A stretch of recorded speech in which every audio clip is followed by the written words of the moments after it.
Haladeva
Om Namo Bhagavate Vasudevaya.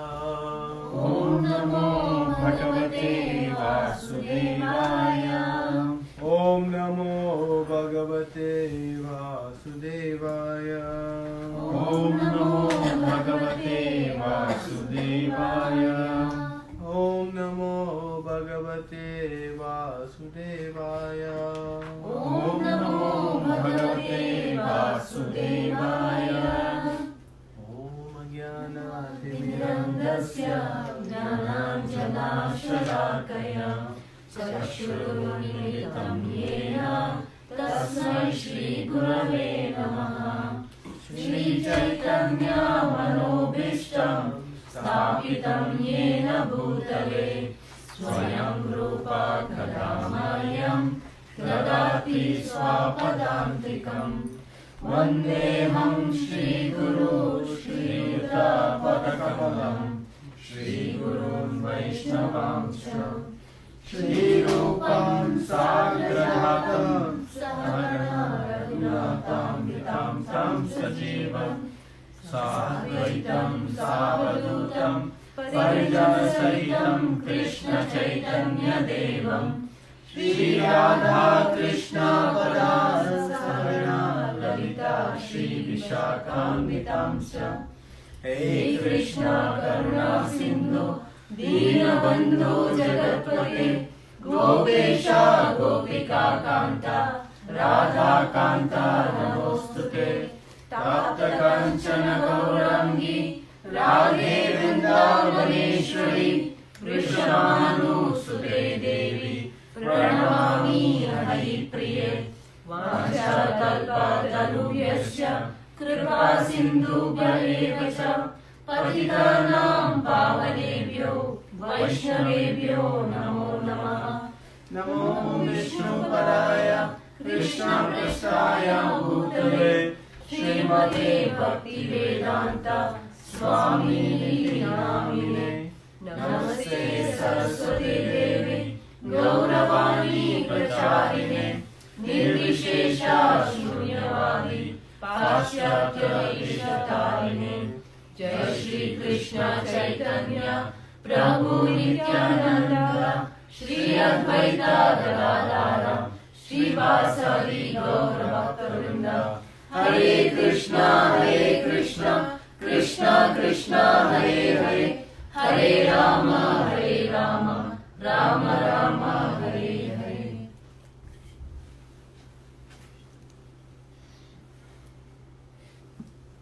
Hare Krishna.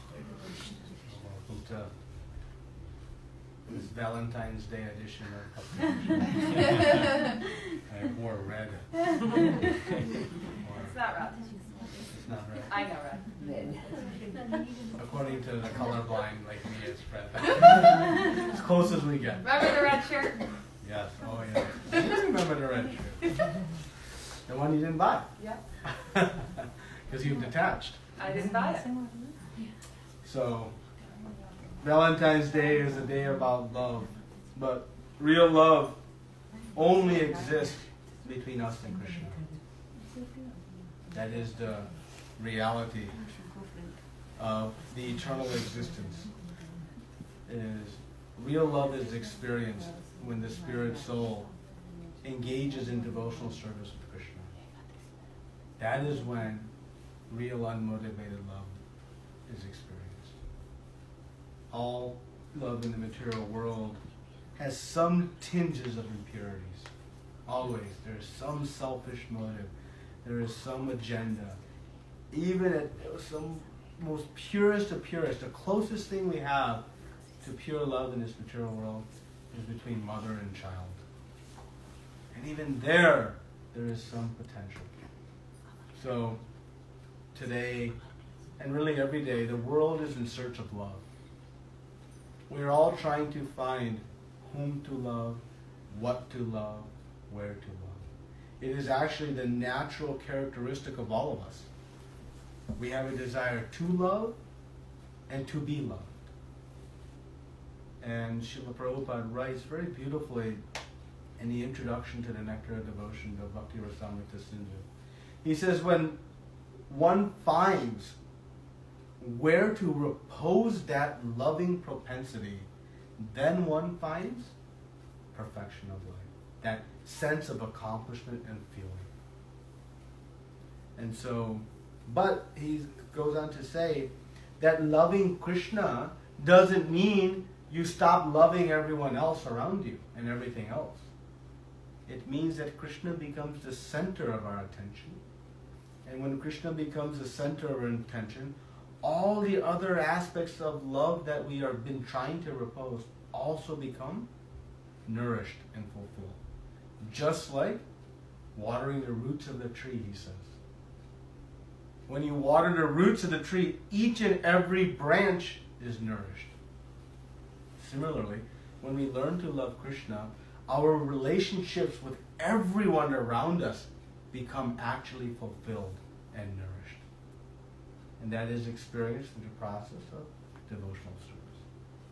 So, we can celebrate this as a day to begin our bhakti yoga. So 3 themes here. The best way to purify our consciousness. And Kṛṣṇa has been telling us, work, be active. It is better than prematurely being inactive. We'll discuss that in detail today. But we must work detached from the fruits. Because if we keep the fruits, we have the suffering reaction, the karmic reactions. Either good karma or bad karma. And that keeps us bound in this material world.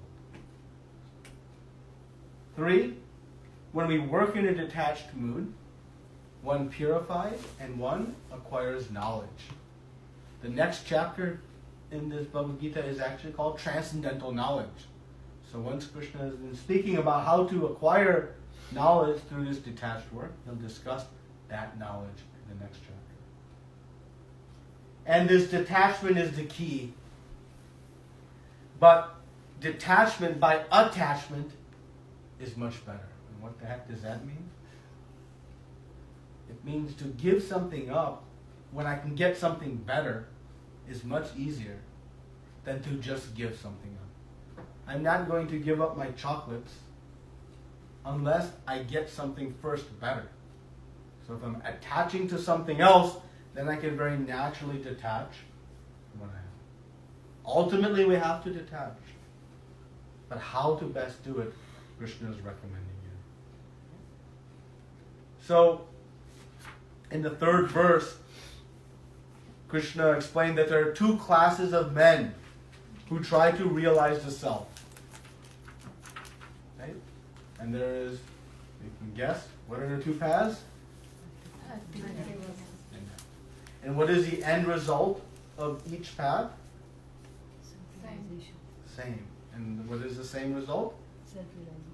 Self-realization. And self-realization concludes in Devotion service. bhakti. And bhakti means chanting. That's what bhakti means. Chanting in a loving mood, calling out the names of the Lord. So, they both bring us to the same end point, which is knowing who I am and then acting in that relationship. And the foremost activity, we can be active in so many ways, but the foremost activity in bhakti is Chanting. what is it? Chanting. What is it? Chanting. Huh? Chanting. One more. What? Chanting. Harinam, Harinam, Harinam, Eva Kevalam, Kalo Nashteva, Nashteva, Nashteva, Gatirnyatha. In this age of Kali, there is no other way, there is no other way, there is no other way for deliverance. Then, chanting of the holy names, chanting of the holy names, chanting of the holy names. 3 times. Emphasis. Okay?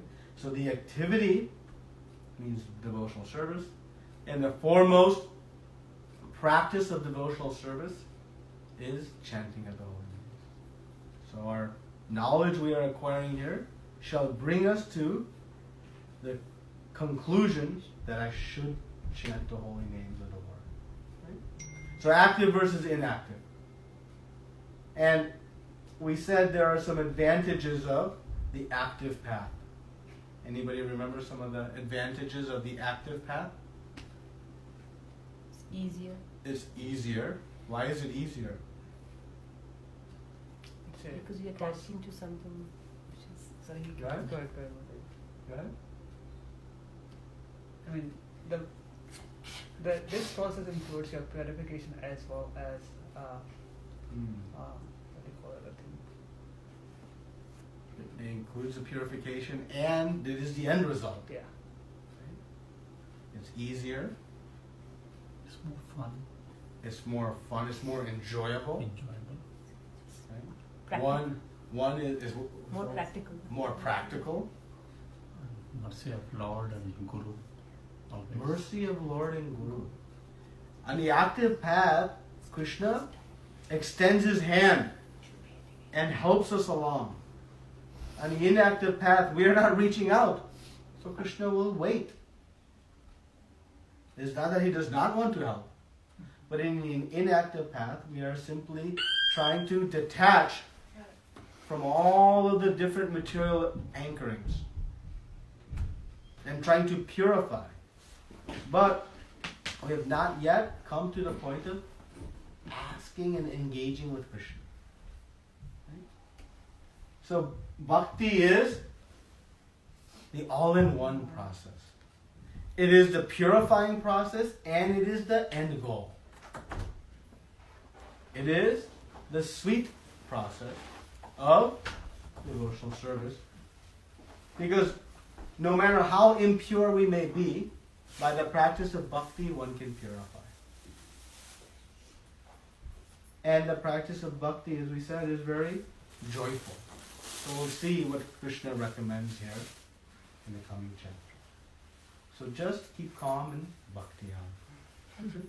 Just chant, and just chant. And everything will become very sublime. But if it doesn't result in chanting of the holy names, then progress, even in the path of bhakti, is very difficult. And in this age, it's impossible. That's why it says, Nashteva, Nashteva, Nashteva. There is no other way, there is no other way, there is no other way. Otherwise, they would leave some gap. Oh, there's one option. Okay? So before we read the 7th verse, in the 4th verse, Kṛṣṇa says, abstaining from work nor renunciation alone can achieve perfection. So don't think, you know what, I hate my job, I hate this, I'm giving it all up and I'm moving to the temple and I'm going to become a Buddha. That alone cannot attain perfection.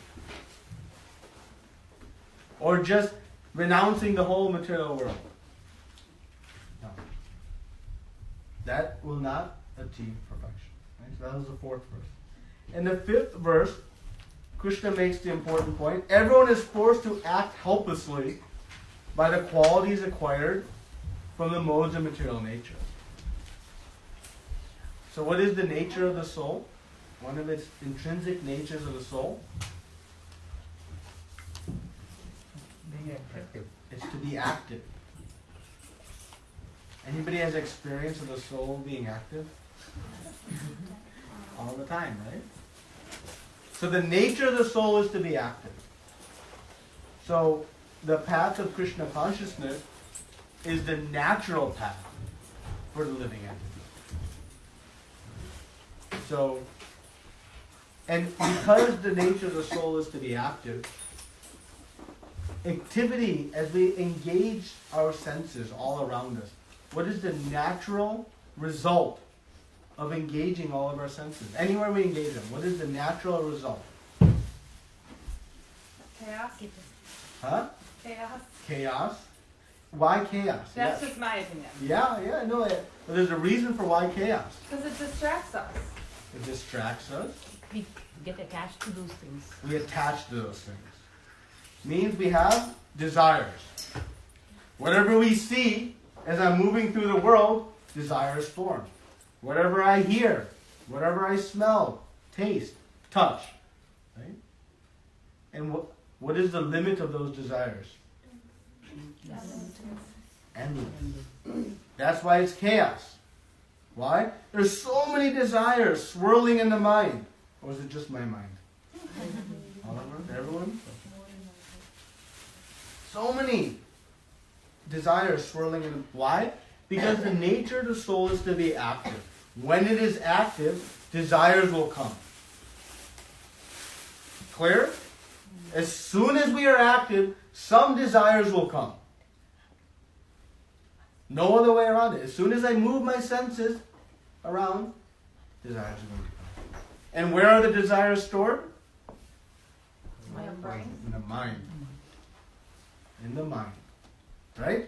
That is a storage database for the desires.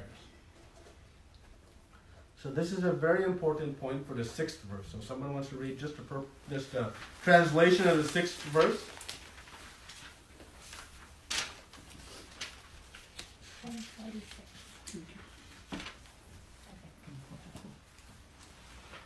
You can read? One who restrains the sense of action, but whose mind dwells on sense objects certainly deludes himself and is called a pretender. Anybody wants to be a pretender? Is that a compliment? Is being a pretender a compliment? What is a pretender? Acts like it. Chanting, acts, fake devotion. Fake anything, right? We have in relationships, there's a lot of, we can say, inauthenticity. Artificialness. Lots of that, right? In society, we see this. Today is a day of celebrating such inauthentic relationships. It's insane. I'm sorry to be so cynical, but it's just the reality. Yeah. It is the harsh reality. I think it's like a made-up Hallmark thing, right? So hyped up. It is. It is. And it's creating inauthentic emotions. If they were authentic, we would not need a holiday to buy flowers. Every day should be a celebration. Just once. Every day in Kṛṣṇa consciousness is a day of love. Every day. So, this mityachara, that means pretender. So, again, where are the desires stored? Our brain. In the mind. Right? They're stored in the mind. Now what happens if I just stop doing all activity? And I say, you know what? I'm going to give up all these things. Do they leave the mind? Do the desires all, you just pull out one plug, and they all fall out? And then you're all set? Wouldn't life be nice? There is a way to do that. How do we do that? Thank you. Bonus point. Star for you. Extra prasad from Mother. I'm trying to. But, so the problem resides that when you renounce all the activities, but the desires are stored in the mind. And what happens when you prolong withstanding or restraining those desires? Eventually what happens? They will be on top of your mind all the time, and you will be controlled by them. You'll become controlled by it. And eventually, you'll go right back to those activities. Big failure. Big failure. Right? That's the reality. Because what's missing? The replacement activity. The replacement activity. And this is the critical point. That activity in Kṛṣṇa consciousness, which is verse 7 we're going to discuss, is not about eliminating desires. It is about transforming material desires into spiritual desires. Because the soul is active, a soul active in Kṛṣṇa consciousness must also have desires. So desires are not bad. But what's detrimental to our search for happiness is all of our material desires. So the process of bhakti is to transform material desires into spiritual desires. And when one does, then one finds this peace and happiness. Okay? So let's read this 7th verse now. On the other hand, if a sincere person tries to control the active senses by the mind and begins karma-yoga in Kṛṣṇa consciousness without attachment, he is by far superior. Purport. Instead of becoming a pseudo transcendentalist for the sake of wanton living and sense enjoyment, it is far better to remain in one's own business and execute the purpose of life, which is to get free from material bondage and enter into the kingdom of God. The prime svārtha-gati or goal of self-interest is to reach Viṣṇu. The whole institution of varṇa and āśrama is designed to help us reach this goal of life. A householder can also reach this destination by regulated service in Kṛṣṇa consciousness. For self-realization, one can live a controlled life as prescribed in the śāstras and continue carrying out his business without attachment, and in what way make progress. A sincere person who follows this method is far better situated than the false pretender who adopts show bottle spiritualism to cheat the innocent public. A sincere sweeper in the street is far better than the charlatan meditator who meditates only for the sake of making a living. So,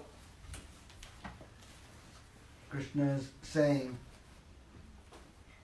is it a close tie between active and inactive path? What words does he use? By far. By far superior. He's making it very clear. They're both about the same. You decide. No, he's saying by far superior. So we can understand. So what is the purpose of life? To buy stuff. To buy stuff. I'm just kidding. In our deluded state, that is what we think. To accumulate more material assets. So what is the ultimate purpose of To life? serve Kṛṣṇa. Free from To manasā. serve Kṛṣṇa, To go back to Godhead. to go back to Godhead, Get free from material bondage. to get free from material bondage. And what is the ultimate goal? of going back to Krishna? Serve Krishna. Surrender. And what happens when we serve Krishna? Krishna Huh? is pleased. Krishna is pleased. And what happens when Krishna is pleased? We are pleased. We are also happy. We are also peaceful. The goal is Krishna's happiness, but the result is our own. That is purity of bhakti. I practice bhakti to please Krishna, not even to find my own peace and happiness. But with that purity, that is the result. That is the end goal. It's like somebody who is running, right? And he says, I am running to see different landscapes. They're seeing them. But the natural byproduct is calories are burned. Even though their intent is one, the forced upon result is loss of calories. That's a mundane example. So the pure devotee, their goal is only to please Krishna. But when Krishna is pleased, happiness and peace is forced upon one. Of course, lovingly. That is the result. So this is the purpose of life. Right? As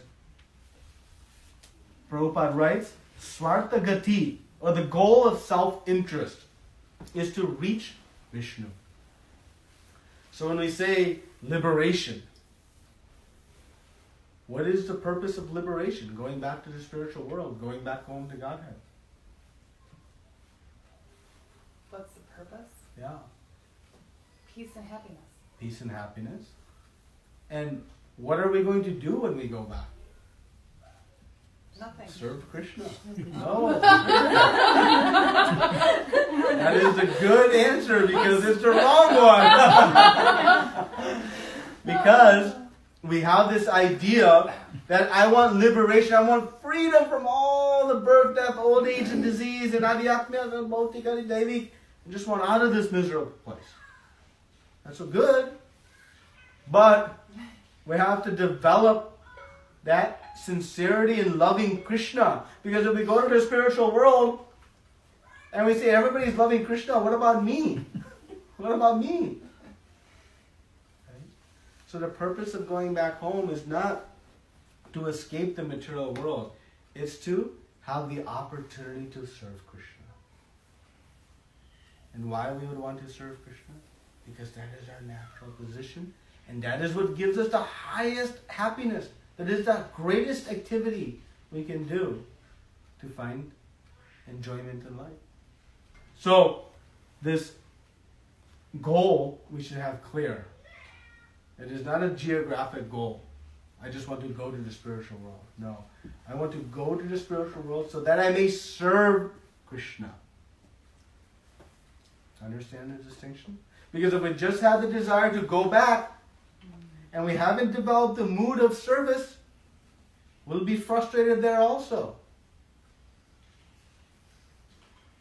So, evoking this mood of service is critical. So, Krishna is telling us now in this verse, what is the best process to achieve this purpose of life?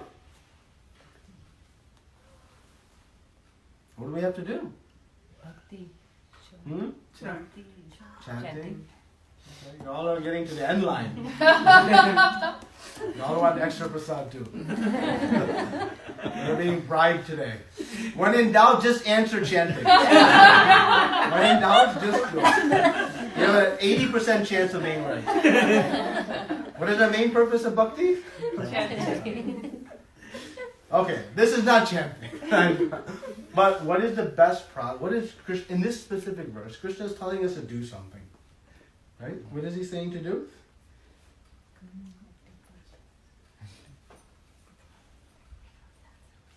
Karma-yogam. He's saying to do karma-yogam.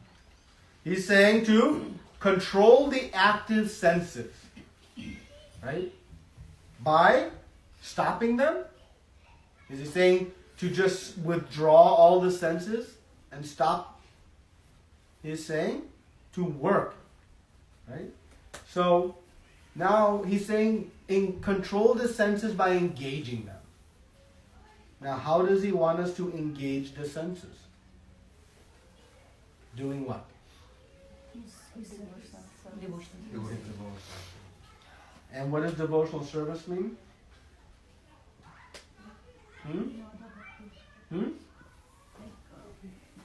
Worshipping his deities and chanting and following their regulative principles. So those are practices of bhakti, yeah. So what is engaging the senses? When we engage the senses, what's one of the key themes in the work? What do we have to do to the fruits? Detached. You have to detach. So we engage the senses for the pleasure of Kṛṣṇa. So we engage our different activities, right? Our different actions in the pleasure of Kṛṣṇa. And what is the result of such engagement of the senses? If I engage the senses in my own desires, what happens? You're never satisfied. Reactions. We're satisfied with 22 red shirts. So we're not satisfied. What else? What happened? What are the other results of trying to satisfy the Bad senses? karma. Bad karma. Anxiety, And what happens with bad karma? suffering, Yes, suffering. Reactions. Reactions. And reactions means more births. More births mean More suffering and misery. I go through this life taking all the reactions of my past karma. But as I'm going through this life, what am I doing also? Creating new karma. Because I'm working attached to the fruit. So while I'm emptying the account on one side, I'm adding to it by all my activities. And so when I get at the end of this life, what happens? I have to come back. Because I have some balance.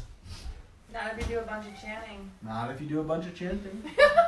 Then if our activity is detached, if our activity is detached, then as I'm interacting with the world, what am I now not doing? I've closed the top of my karma account. It's closed. Nothing else is going in. And I'm slowly emptying my balance. And when it's fully empty, what happens? no but back to Close up shop, go back home. Kind of like Prabhuji Mataji are doing. That's the, right? So detached action, detached engagement is critical. Because as soon as I attach, I'm booking my next ticket for my next birth, death, old age, and disease. So now,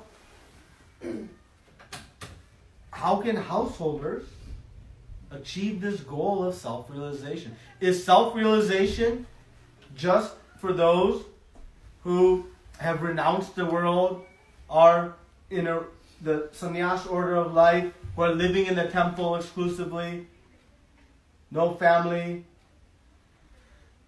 Do they have the exclusive right of devotional service? No. So, how then can we do devotional service? Take the Kṛṣṇa center of the house. Make Kṛṣṇa the center of the house. Does that mean we find a floor plan and we identify this is the exact center and we put one picture of Kṛṣṇa and I say Kṛṣṇa is now in the center of my house? Is that what it means? Everything we have to do. Center of the house means center of my heart. Center of my consciousness. Right? Then Kṛṣṇa truly is the center. So householder life, we can achieve this goal. But we have to work. We have children to raise.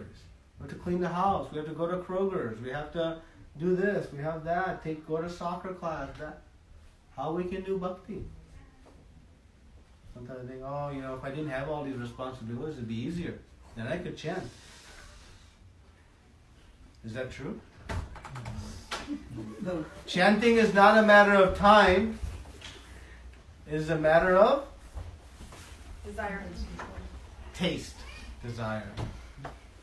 Chanting is not a matter of time. It is a matter of taste. Do I have an attraction for that activity? If the taste is there, the time will always be there. Anything that we have taste for, we make time for. Is it not? Even when we don't have it, we make it. How many of us have stayed up longer than we had planned to read something, watch something, hear something? Anybody? Now, how many of us have stayed up longer than we had planned to chant rounds for Kṛṣṇa? It happens, but rare. Why? Because the taste. So time is there, but the taste is not there. But bhakti in householder life is very, very practical. Because we can engage everything we do in the service of Kṛṣṇa. So Kṛṣṇa consciousness does not mean I cannot aspire to have promotions in the office. I should not try to get my children to get good grades in school. Or I should not maintain a nice home. Those are all part of Kṛṣṇa consciousness. A good job means what? What's the result of a good job? How? Yeah, how? More vacation days. More vacation days so we can lie on the beach, No, chant, go to temple and chant and go to temple and render service, right? If I get a promotion and I have more income, what can I do? I can serve Kṛṣṇa more, right? Again, I can serve my senses. Well, what is that going to lead to? More birth, death, old age, disease. So, success in householder life is synonymous with success in bhakti if we follow this formula that Kṛṣṇa says. So the whole system of varnashram, these different varnas and ashrams, the point of them is to create a nice environment for spirituality to take place. So it doesn't matter where we are. Kṛṣṇa said, don't be a mityachara. Don't think just renouncing everything and putting on orange robes and all of a sudden you'll be a spiritualist. What does he say? A sincere sweeper in the street is far better than the charlatan meditator who meditates only for the sake of making a living. You know? Unfortunately, in today's world of hypocrisy, there are many cheater spiritualists who, in the name of spirituality, present as some spiritually inclined person, yet all they are is a pretender. And a sweeper in the street who may not have such great income, who may not have the cleanest of jobs, but they may have the cleanest of hearts and minds. So devotional service is accessible to everyone and anyone. There is no high class and low class in the eyes of Kṛṣṇa. There's high class and low class in our materially tainted eyes. But in the eyes of Kṛṣṇa, he sees his child, son or daughter, and is anxiously awaiting us to come back to him. So Kṛṣṇa has arranged a system that no matter where we are, so the recommended path is stay where you are. Don't try to change your situations, but change the consciousness of how we approach our work life, family life, home life, social life, and bring it to with Kṛṣṇa in the center. Then the real sweetness of our actions, our energies will be felt. So the summary is, work, control the senses, not by trying to just give them up and see, I have no more attachments, look how pure I am. And behind closed doors, doing all kinds of nonsense. Instead, control the senses by not giving up nice things. by getting better things. Don't give up that $5 bill until you get a $20 bill. That is bhakti. The bhakti process is not about getting rid of desires. It is simply taking lesser desires and obtaining higher desires. More sweeter desires. To have desires is good. And the process of devotional service helps cultivate good spiritual desires. Oh, I wish I can serve Kṛṣṇa this way. Oh, I wish I had a taste of chanting the holy names of the Lord. Oh, I want to do this type of service. What are desires? And detach from the result. So, don't be a pretender, as Kṛṣṇa, as Prabhupada says. Show bottle spiritualism to cheat the innocent public. Do we see this in society today? Unfortunately, somebody said a lot. And this is the sad state in this age of Kali, is that there is a lot of this cheating mentality around spirituality. So, but with good knowledge and good understanding, we can understand. Again, spirituality is not about outward dress.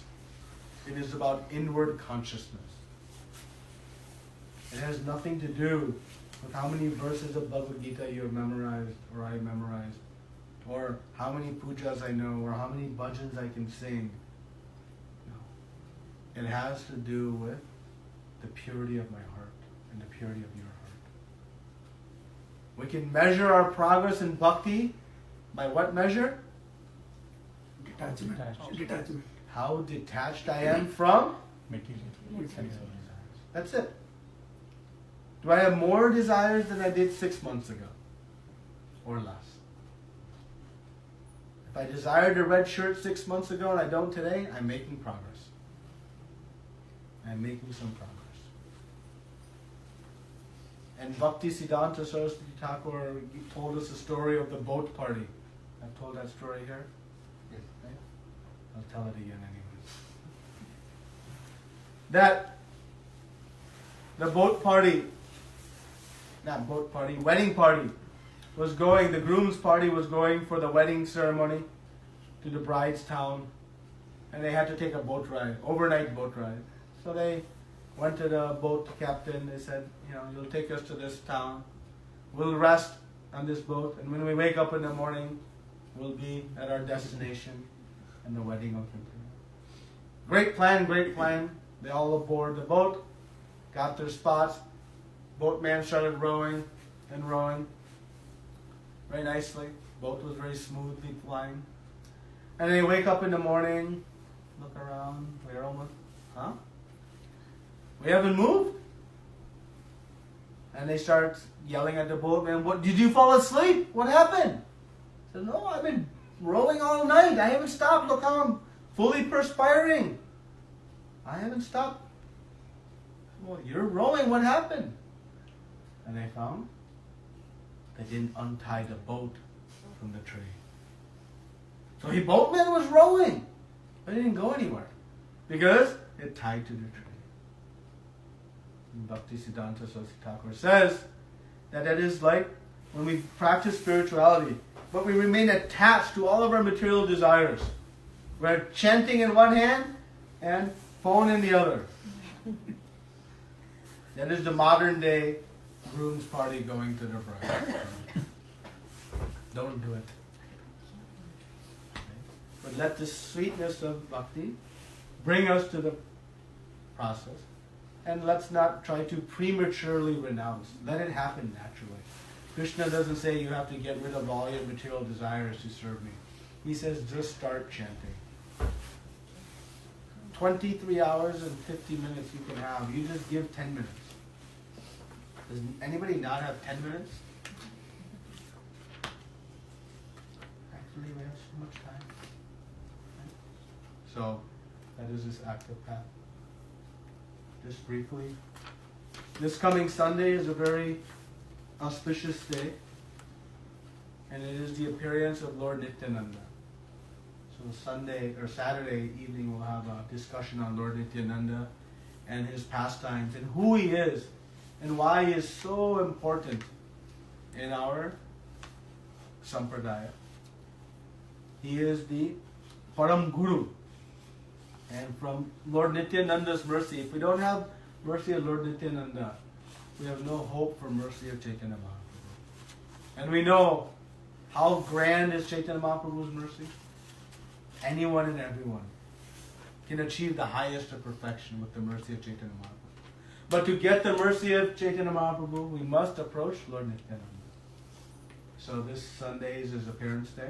We'll have a big festival at the temple, starting from 3:30. There'll be wonderful kirtans. There'll be a drama. There'll be a bhajan class, and as always, a grand feast. What's a bhajan? Songs, different songs we'll sing. So, observing Lord Nityananda's appearance day, fasting is until noon, so you can observe a fast. And again, the festival is at the temple. So, please join. And again, Saturday evening, we'll have a discussion on who is Lord Nityananda and what is his special significance and how we can experience the festival. Discussing these pastimes before the appearance day can help us set the right mood for this wonderful day. So, okay? Any comments or questions on the discussion? Or Prabhu, yeah. do we have to do fasting like Ekadashi fasting till 12? I mean after 12? Well, yes, you should. There's different degrees of following that. Technically, all Viṣṇu Tattva appearance days we should fast with Ekadashi all day. But some temples kind of focus on the major appearances. But like in Vrindavan, they follow Ekadashi breaking. So the next day you'll honor grains. So it's not like something necessary, Prabhu. We can eat after 12, use whole food. You can. This depends what. Yeah, you know. Better if you can observe Ekadashi, it's best. So. Prabhu, anything the special we should offer on that day? Lord Nityananda. Can you just suggest something like some? Best thing we can offer to Lord Nityananda, the absolute best, sweetest, most amazing offering we can make is chanting the holy names of the Lord. He went door to door, straw in mouth, begging. This is Lord Balaram himself, the source of all incarnations, and he is begging door to door, please chant, please chant, please chant. Because he had so much compassion. You may see some pictures of him tearing. Those are tears of compassion, begging us to chant. So the best offering we can make for Lord Nityananda is to chant the holy names of the Lord sincerely. That will make his mission successful. So that is the recommended offering, is to offer the holy names. Chant with some sincerity, with some love. And whatever you are normally chanting, chant a little extra for the pleasure of Lord Nityananda. And see how he reciprocates back. If you are struggling with chanting, if you are finding obstacles in your chanting, and we all have them, you pray to Lord Nityananda. Lord Nityananda, you must be begging for some good reason, because you are the source of everything. And one who has everything has no reason to beg. Yet you are begging us to chant. I have some faith in that, but everything else I have no faith in. I don't know why this chanting is there. I don't have any taste. That's fine. But please help me. And you pray to Lord Nityananda. In whatever your mood is, but for the goal of increasing your taste and practice of chanting. And see what benefit manifests. That is the best offering.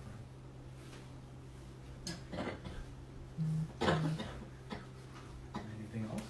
Any other There questions? is a question out here online. Yeah.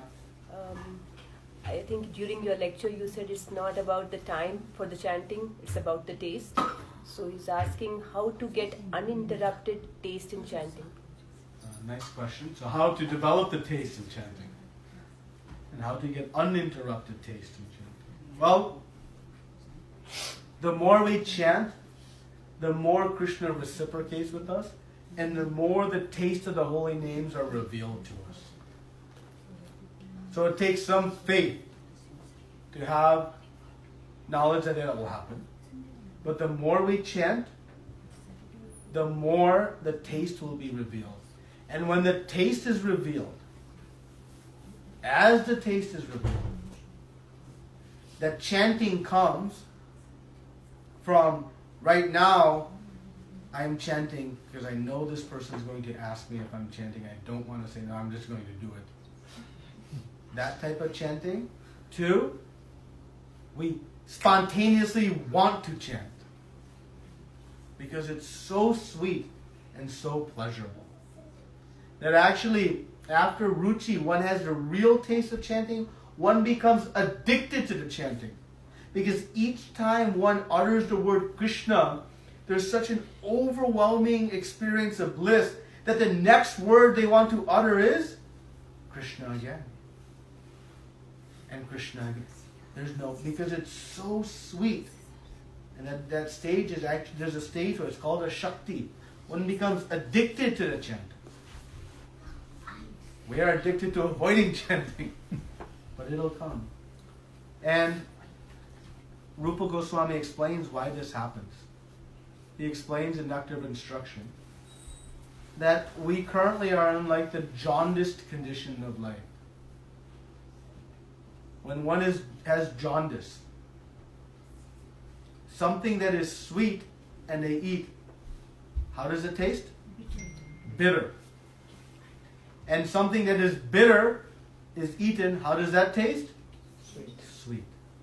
So he says, covered by ignorance, like jaundice, what is actually sweet, like the sugar cube that tastes bitter, what is actually sweet, chanting, it feels bitter.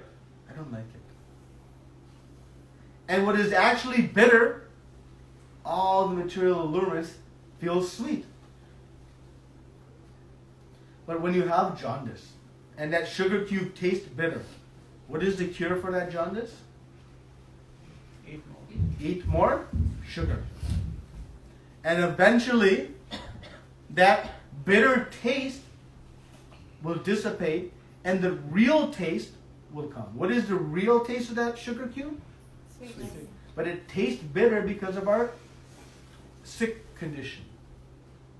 So the chanting of the holy names, he says, they're sweet. But yes, it will taste bitter initially because we are afflicted by our ignorance of who I am and who is Krishna. But don't worry, keep chanting. Just like the cure to jaundice is keep eating sugar, the cure to our vidya, jaundice condition is keep chanting. And soon it will taste very sweet.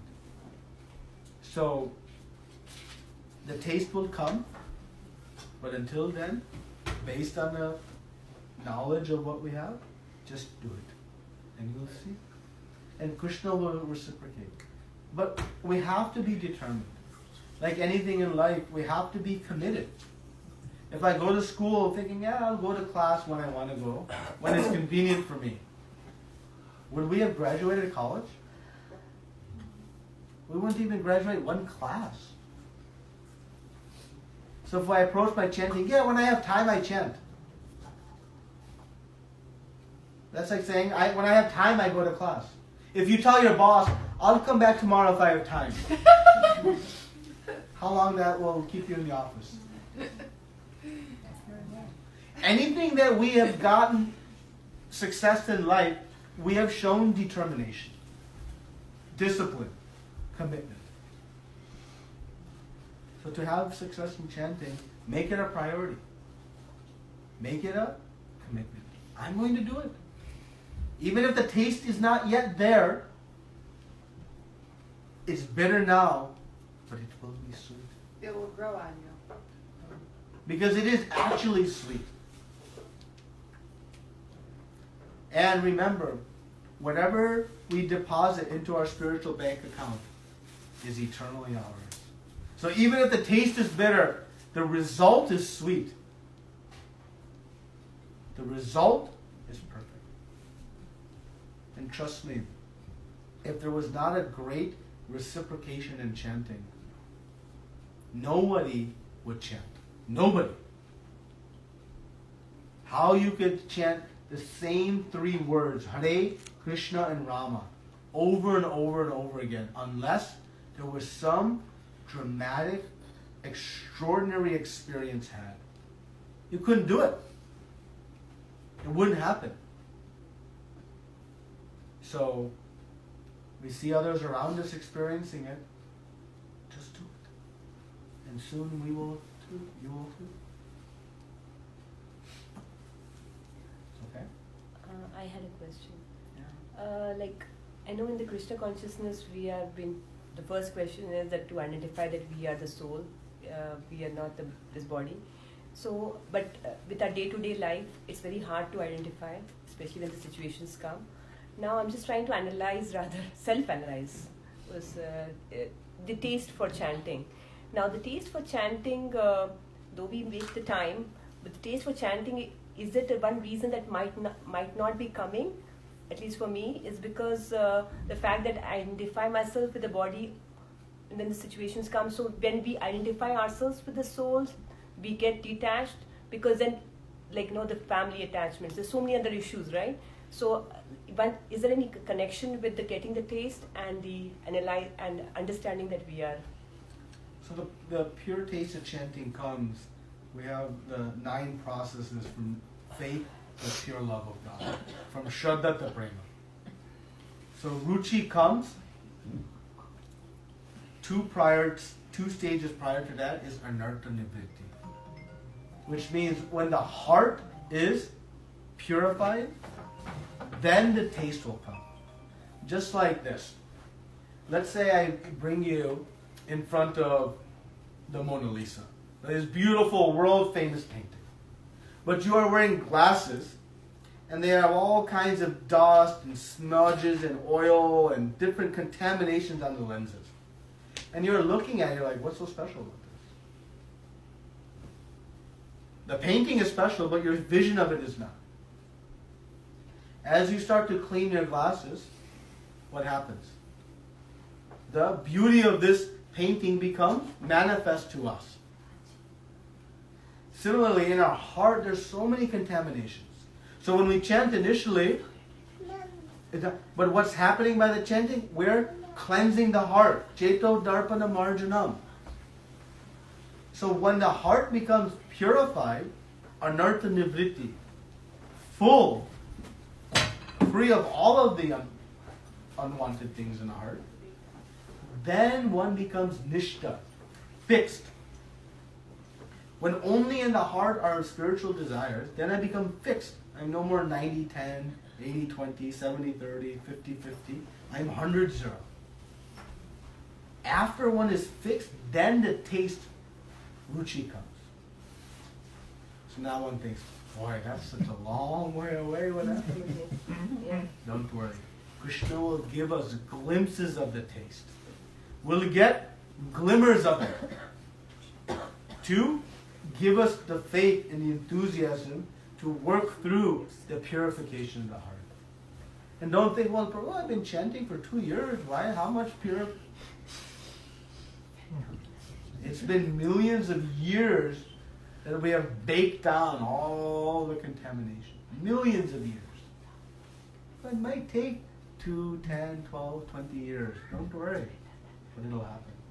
It won't take millions of years to undo it, though. It won't take millions of years to cleanse the heart. It will happen very fast. Very fast.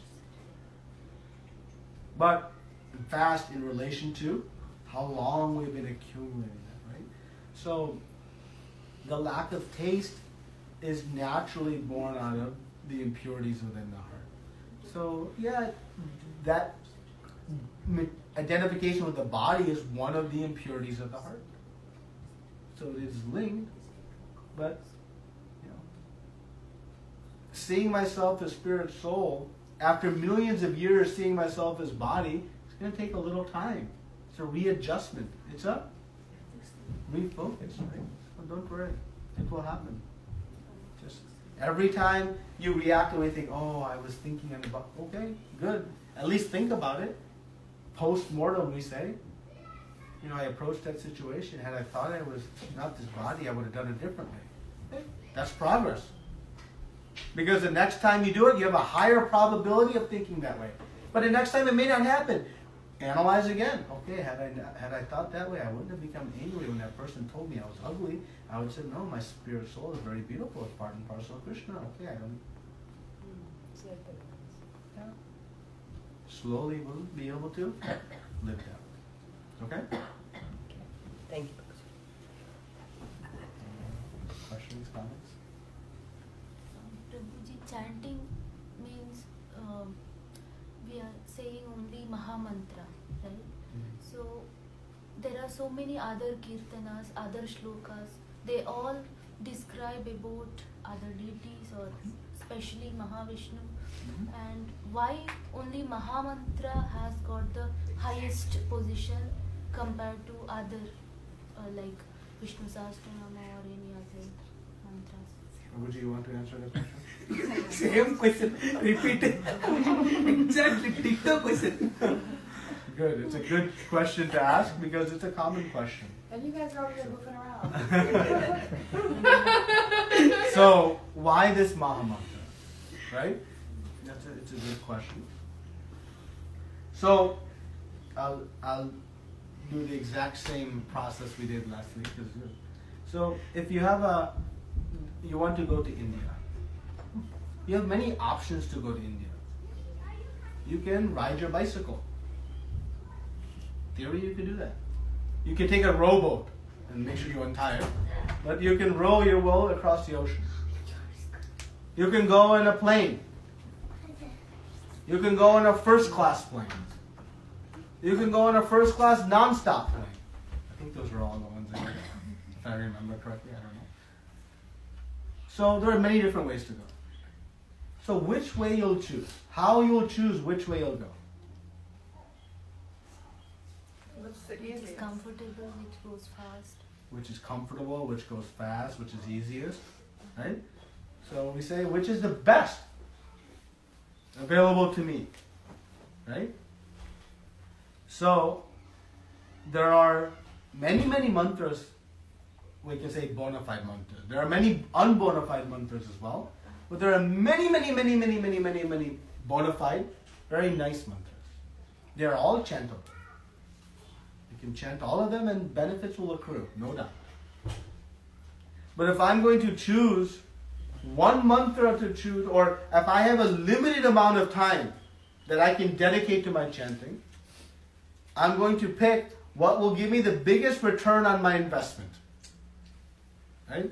Biggest bang for my buck. I think that was the words we used last time. Right? So now then we have to ask the questions. Okay? Which mantras will give me the biggest return on my investment? Has the biggest return?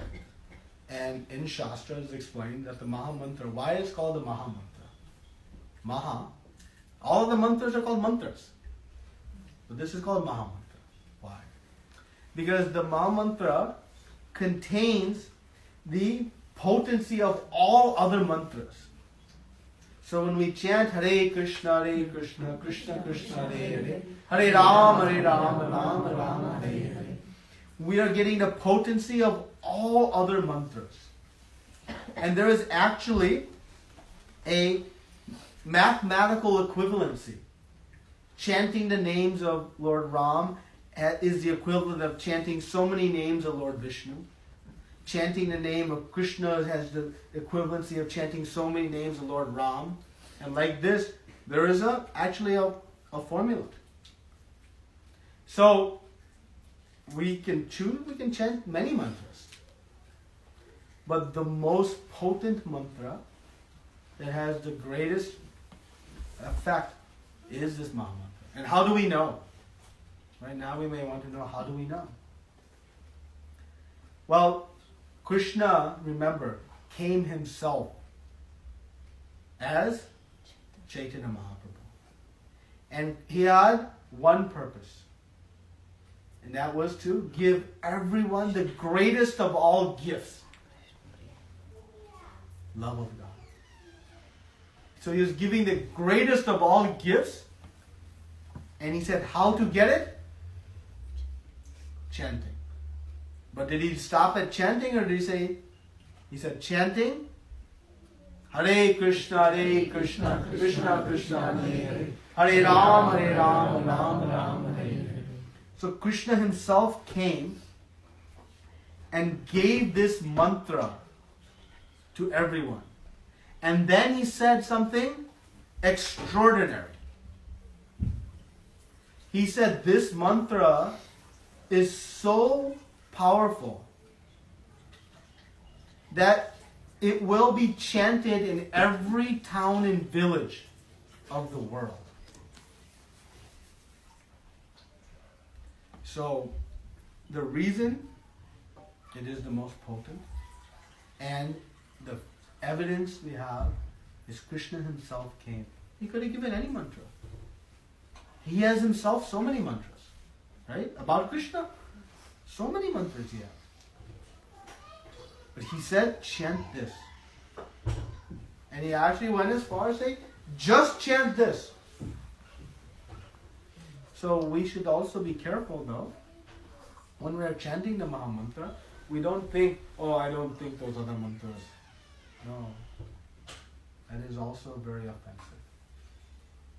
We should understand that all the other bona fide mantras are included within the Mahamantra. And then we know, okay, all in one. But there's no harm in chanting other mantras. And so, but again, if I have an hour in my day I can allocate to chanting, 2 hours, 10 minutes, whatever it is, I want to know what is the, so that is why this Mahamantra is so much emphasized. It is not to minimize the position of other mantras, but it is to understand the extraordinary power of this Mahamantra. And this mantra is presented in the Kali-Shantarana Upanishad. The principal Upanishad of the Kali Yuga is the Kali-Shantarana Upanishad. And in that Upanishad, this mantra is given. This Mahamantra. So that's right. Okay? Next question. Thank you. It's just a common problem regarding this. I think that, to me, I feel like there is a difference in just saying the slokas and then doing a chanting. Yeah. I think there is some difference is there. 100%.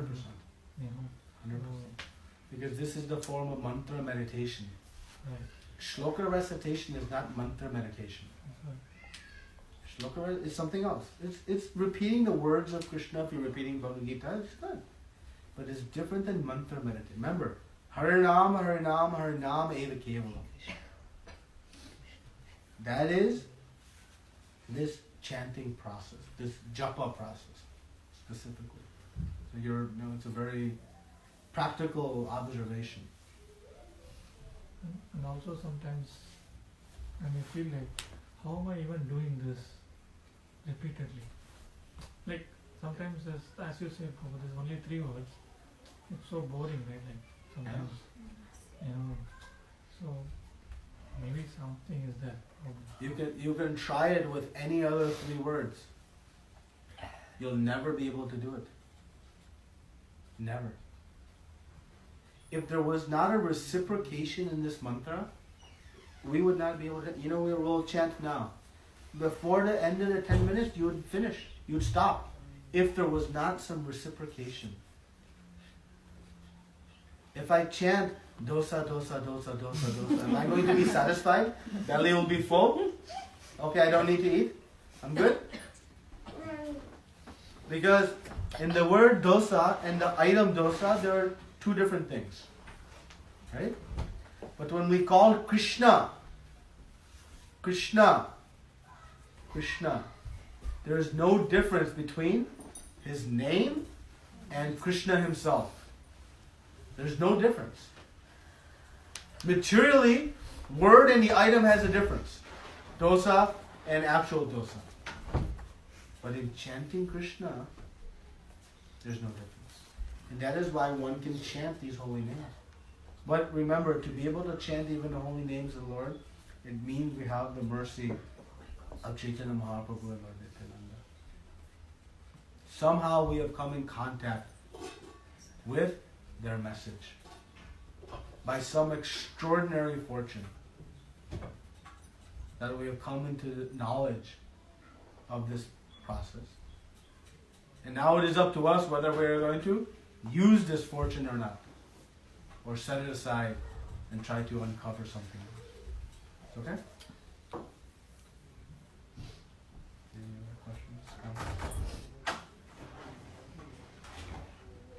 Okay. So what are we going to do now? Chant. Srila Prabhupada ki, Ganta Koti Vaishnavrinda ki.